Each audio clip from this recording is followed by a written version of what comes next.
Joining us now is Hester Peirce, SEC Commissioner. We welcome her back to the show. Hester, there's two subjects here. One is radical climate regulation, but the other is radical crypto non-regulation. Now, the SEC brought a civil suit. In your position, can you give us some background, some context on this terrible story?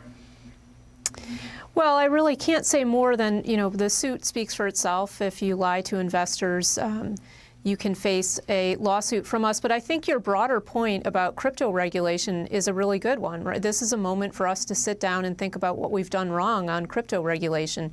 You can't solve the problems by just bringing one-off enforcement actions. You have to think about a framework within which you can regulate crypto properly.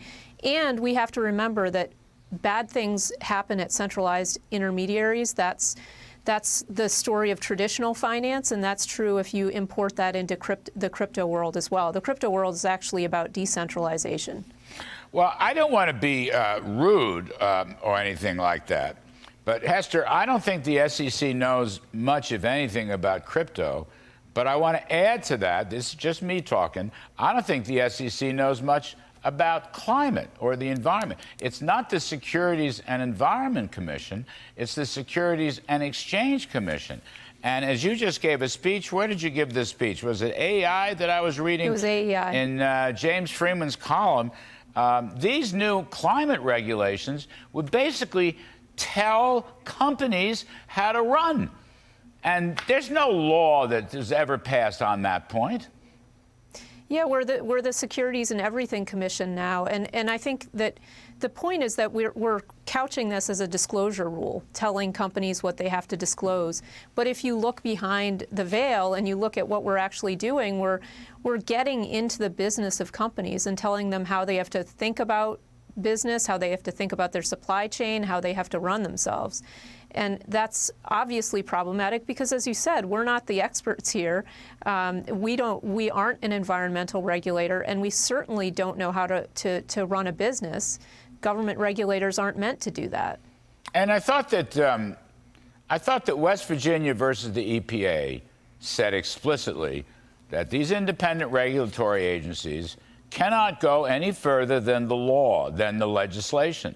There's no legislation to do the kind of thing. Let me just read for a second. Here's from your speech, okay? I'm going to quote you. The climate proposal mandates disclosure about board oversight of climate-related risks, including identifying board members or board committees responsible for overseeing it, detailing board member climate expertise, describing the processes and frequency of discussions about climate-related risk, explaining how the board is informed about and how often it thinks about climate. So now you got to get into their brains. How much are they thinking about climate? And whether it considers climate risks as part of its business strategy, risk management, and financial oversight. I mean, this basically, you're trying to, not you, but this rule is trying to tell these companies who to hire, how to run it, and what customers they should have, because you've got three different layers of the climate impact. This is crazy. What law gave the SEC that authority? Well, I think that's something that we have to think about as the decision that you mentioned came out after we proposed the rule. But I think it's important to remember that we already have authority to tell companies to talk about their material risks, and that's something that companies already do. And if those are climate risks, those are things you already have to disclose. So a question that we need to answer is, what do we get by putting in these very prescriptive requirements? And what do you think about that? Do you think that the SEC is going too far? Well, what I worry about is that we're trying to affect behavior instead of get companies to disclose what they're doing. We're trying to tell them what they have to do, and that really is something that does not fit within our mandate. We're a disclosure regulator. We're not a substantive regulator. Yeah, I mean that's like it's like taking over a bank or something. And go in there. Well, and it goes so far. That rule goes so far as to tell companies, well, if you don't want to disclose the greenhouse gas emissions of a supplier, you might just switch to another supplier. If you're having trouble getting information from one, you can just switch suppliers, or you could even change the products that you make, which I find to be quite a remarkable suggestion from a securities regulator.